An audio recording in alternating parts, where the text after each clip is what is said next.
नमस्कार दोस्तों, मैं हूं पुष्पांजलि चालिया। मेरे चैनल लर्निंग विद पुष्पांजलि चालिया में आपका स्वागत है। आज मैं गुरु और चेला लेसन का प्रश्नोत्तर करने जा रहे हैं और इसका कविता पाठ और व्याख्या आपको डिस्क्रिप्शन बॉक्स में लिंक मिल जाएगा, उसको दबाने से आप लोग देख पाएंगे। प्रश्न अभ्यास पाठ्य पुस्तक से।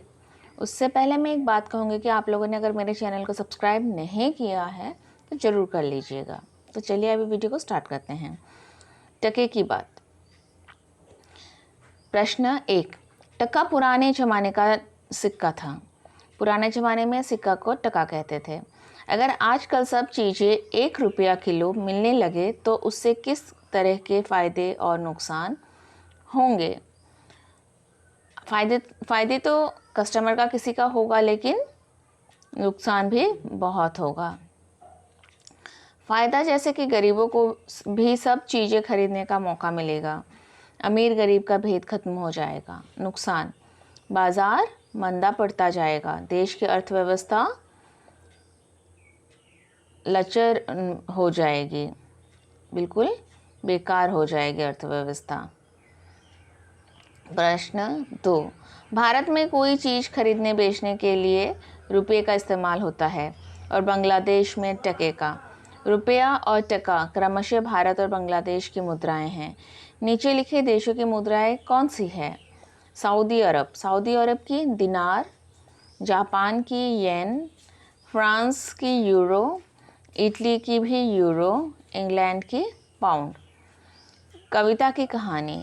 इस कहानी की कहानी अपने शब्दों में लिखो। इस प्रश्न के उत्तर को आप कविता के सारांश जो मैंने वीडियो बना रखे हैं उससे देखकर उसका कहानी लिख सकते हैं। आप इस तरह से लिखिएगा कि मेरा जो पहला पार्ट है उसी में आपको पूरा कहानी मिल जाएगा। प्रश्न 2। क्या तुमने कोई और ऐसी कहानी या कविता पढ़ी है जिसमें सूझबूझ से बिगड़ा काम बना हो? उसे अपनी कक्षा में सुनाओ। तो इस तरह की कहानी अगर आपने पढ़ी है तो ठीक है, आप अगर कक्षा में सुनाते हैं तो अच्छी बात है, और नहीं तो कॉपी में उसका उत्तर कहानी का नाम लिख कर रखें जिसमें सूझबूझ से बिगड़ा काम बना हो। आपको अकबर बीरबल की कहानी में बहुत इस तरह की कहानियाँ मिल जाएंगे, जातका टेल्स में भी मिल जाएंगे कि अपनी बुद्धि से किस तरह से बिगड़ा हुआ काम को भी सुलझाया जा सकता है। कविता को ध्यान से पढ़कर अंधेर नगरी के बारे में कुछ वाक्य लिखो। इसमें इन वर्ड्स को यूज़ करते हुए अंधेर नगरी के बारे में कुछ वाक्य लिखने के लिए कहा है। सड़कें, बाजार, राजा का राजकाज। तो उत्तर, सड़कें। अंधेर नगरी में सड़कें चमकदार थी, बहुत साफ सुथरा थे। बाजार, अंधेर नगरी के बाजार में सब चीज़ें टके से बिकती थी। राजा का राजकाज, अंधेर नगरी का राजा मूर्ख था, इसलिए उसका राजकाज सही नहीं था।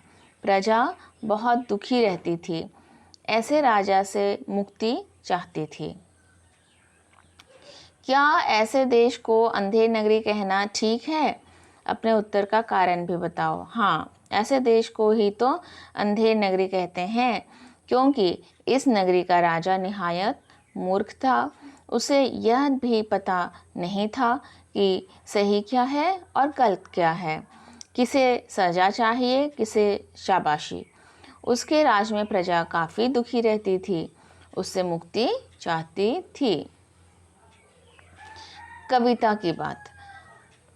प्रजा खुश हुई जब मरा मूर्ख राजा। अंधेर नगरी की प्रजा राजा के मरने पर खुश क्यों हुई? उत्तर, मूर्ख को कोई नहीं चाहता, क्योंकि वह हमेशा लोगों की परेशानी का कारण बनता है। अंधेर नगरी की प्रजा राजा के मरने पर इसलिए खुश हुई क्योंकि वह मूर्ख था। उसके मरने से उनकी वर्षों की तमन्ना पूरी हुई। वे राजा की मूर्खतापूर्ण शासन व्यवस्था से बड़े दुखी थे। अब उनके दुख का अंत हो गया। प्रश्न ख। यदि वे राजा से परेशान थे तो उन्होंने उसे खुद क्यों नहीं हटाया? आपस में चर्चा करो। हाँ, अगर वे असल में परेशान थे राजा से तो उन्होंने हटाने का कोशिश क्यों नहीं की? उत्तर, उन्होंने ऐसे राजा को खुद इसलिए नहीं हटाया क्योंकि यह काम आसान नहीं था। इस काम को सफलतापूर्वक करने के लिए उन्हें किसी योग्य व्यक्ति के नेतृत्व में एकजुट होना पड़ता। सबको एकजुट करना भी मुश्किल काम होता है और यदि काम हो भी जाए तो काफ़ी समय लगता है। गुरु का कथन झूठ होता नहीं है। तो पहला प्रश्न, गुरु जी ने क्या बात कही थी? यह मुहूर्त फांसी पर चढ़ने के लिए सबसे शुभ है। इस मुहूर्त में जो फांसी पर चढ़ेगा वह चक्रवर्ती राजा बनेगा और इसके सिर पर पूरे संसार का छत्र होगा। गुरुजी ने ऐसे कहा था। दूसरा प्रश्न, राजा यह बात सुनकर फांसी पर लटक गया। तुम्हारे विचार से गुरुजी ने जो बात कही क्या वह सच थी? उत्तर, बिल्कुल नहीं, सच तो नहीं थी। राजा मूर्ख था, इसलिए गुरुजी की बात को सच मान लिया। प्रश्न 3, गुरुजी ने यह बात कहकर सही किया या गलत? आपस में चर्चा करो। उत्तर, बिल्कुल सही किया। ऐसा करके उन्होंने न केवल अपने निर्दोष चेले को बचाया बल्कि उस नगरी की सारी प्रजा को भी बचा लिया। प्रजा ऐसे मूर्ख राजा से मुक्ति चाहती थी। उनकी इच्छा गुरुजी ने पूरी कर दी। अलग तरह से अगर कविता ऐसे शुरू हो तो आगे किस तरह बढ़ेगी? थी बिजली और उसकी सहेली थी बदली। उत्तर, फिर से एक बार कविता पढ़ो और इस प्रश्न को स्वयं करो। इस तरह से लिखने से कैसा होगा, आप अपने खुद से भी लिख सकेंगे। क्या होता यदि मंत्री की गर्दन फंदे के बराबर की होती? अगर मंत्री की गर्दन फंदे के बराबर होती तो उसे फांसी पर चढ़ा दिया जाता। दूसरा प्रश्न, राजा गुरुजी की बातों में न आता। अगर राजा गुरुजी की बातों में न आता तो उत्तर, वह जीवित रहता और उसकी शासन व्यवस्था डगमगाती हुई चलती रहती। साथ ही चेले को फांसी मिल जाती। प्रश्न 3, अगर संतरी कहता कि दीवार इसलिए गिरी क्योंकि पोली थी तो महाराजा किस किस को बुलाते? आगे क्या होता? ये आप खुद से सोचिए। अगर इस तरह का कुछ कहते तो फिर क्या होता? हो सकता है राजा कहते कि अब जिसने इस दीवार को बनाया था पहले उसे बुलाओ, और इस दीवार में बारिश की पानी गिरी क्यों, इसके ऊपर छत क्यों नहीं बनाया, उसे ऐसा कोई प्रश्न करते। शब्दों की छानबीन, नीचे लिखे वाक्य पढ़ो। जिन शब्दों के नीचे रेखा खींची है उन्हें आजकल कैसे लिखते हैं यह भी बताओ। प्रश्न क, न जाने कि अंधेर हो कौन क्षण में। क्षण, छ न क्षण लिखा है, असल में छ न क्षण नहीं बल्कि क्षण अण क्षण होनी चाहिए थी।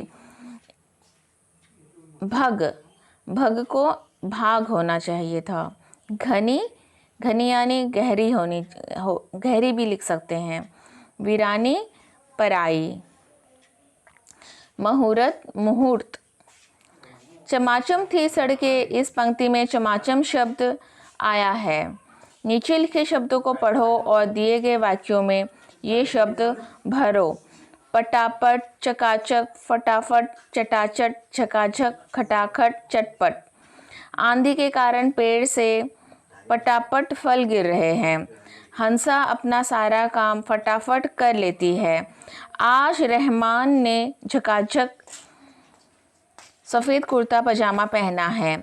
उस भुक्खड़ ने चटपट सारे लड्डू खा डाले। सारे बर्तन धुलकर चकाचक हो गए। तो इस तरह से इस चैप्टर का प्रश्नोत्तर यहीं समाप्त होता है। गुरु और चेला लेसन हमारा इसके साथ ही समाप्त होता है। आप लोग मेरे चैनल में नए हैं तो आप सब्सक्राइब जरूर कर लीजिएगा। और मेरा प्रश्नोत्तर का अभ्यास आपको कैसा लगा? अगर अच्छा लगा तो लाइक कर दीजिएगा, शेयर कर दीजिएगा अपने फ्रेंड्स के साथ, और आप लोग घर में रहिए, मेरे साथ सीखते रहिए।